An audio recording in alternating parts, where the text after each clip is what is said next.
নমস্কার, স্পটার নিউজে আপনাদের স্বাগত। আমার সঙ্গে আছেন দেবাশিস মুখার্জি।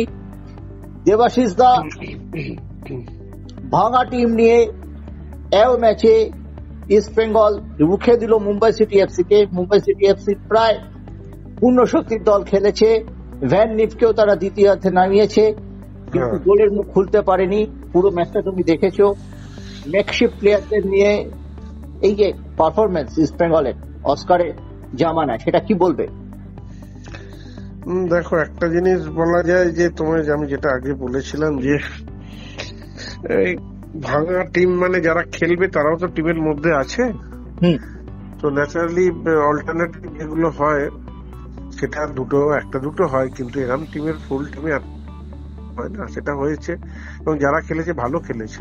এবং ফার্স্ট হাফটা তো ইস্টবেঙ্গল দস্তুমতো ভালো ফুটবল খেললো, যথেষ্ট ভালো ফুটবল খেললো। মুম্বাই সিটি এফসি কে প্রেসারে রাখলো। আমি তো আগেও বলেছিলাম মুম্বাই সিটি এফসি খুব একটা ভালো টিম এবছর খেলতেও পারছে না।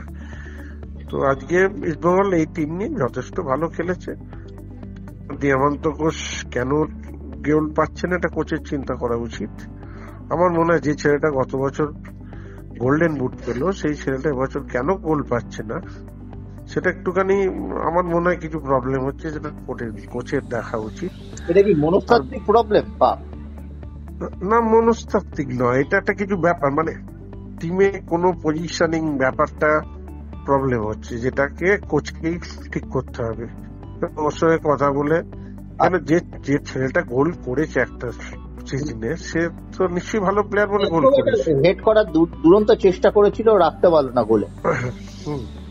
না, ওটা হেডটা ওই ফার্স্ট হাফে যেটা পেয়েছিল ওটা হেড না, ওটা যদি বলটা তলায় রাখতো মনে আমার মনে হয় ওটা ওর পক্ষে গোলটা মানে গোলে রাখতে সুবিধা হতো। বলটা ওপরে হয়ে যাওয়াতে ওর ব্যালেন্স আর রাখতে পারেননি।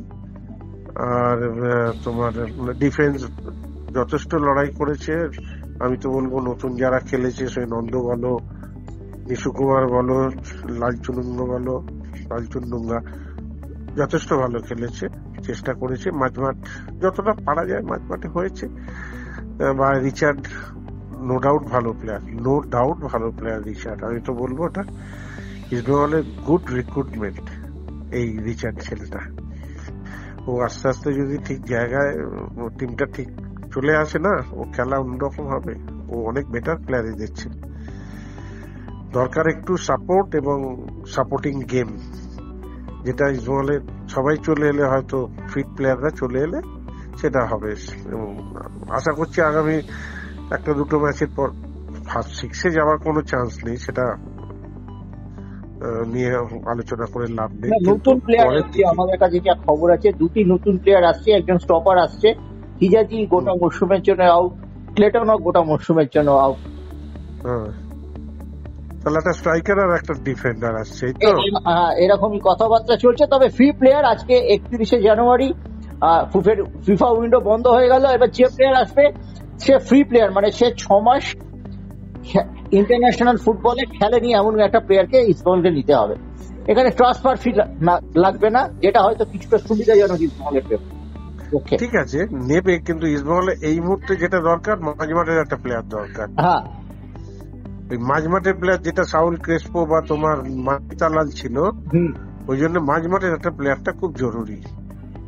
তো সেখানে আমি জানি না কি ধরনের প্লেয়ার আসছে, কেন রিচার্ড তো মাঝমাঠের প্লেয়ার না, ও উইং এর প্লেয়ার, বাদিক ডান দিক করে ও উইং এ খেলবে। দরকার মাঝমাঠের প্লেয়ার। তো সেটা জানি না যে যাকে আনবে তাকে কোচ কিভাবে ইউজ করবে। এখানে কোচের ওপর অনেক কিছু ডিপেন্ড করছে। কোচ বলছে বটে, কিন্তু কোচের ওপর অনেক কিছু ডিপেন্ড করছে।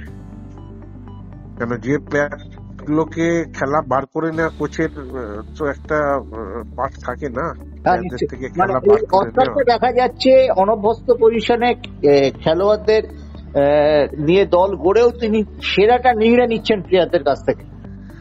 হ্যাঁ, সেরাটা নিংড়ে নিচ্ছেন, কিন্তু আবার কিছু প্লেয়ারের পারফরমেন্স, যেমন রডে ক্লিন্টন ছিল, দিয়ামান্তাকাস রয়েছে, এদের পারফরমেন্সটা কেন হচ্ছে না? দিয়ামান্তাকাস কেন গোল করতে পারছে না?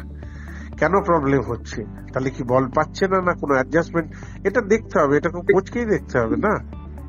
অবশ্যই কোচকে দেখতে হবে। এটা এরকম তো হতে পারে না। আমার মনে হয় সেটা জানি না, এবার আমার মনে হয়েছে। এবার অস্কারের কি মনে হয়েছে সেটা অস্কার বলতে পারবে। নিশ্চয়ই। ঠিক আছে, অনেক ধন্যবাদ দেবাশিস দা।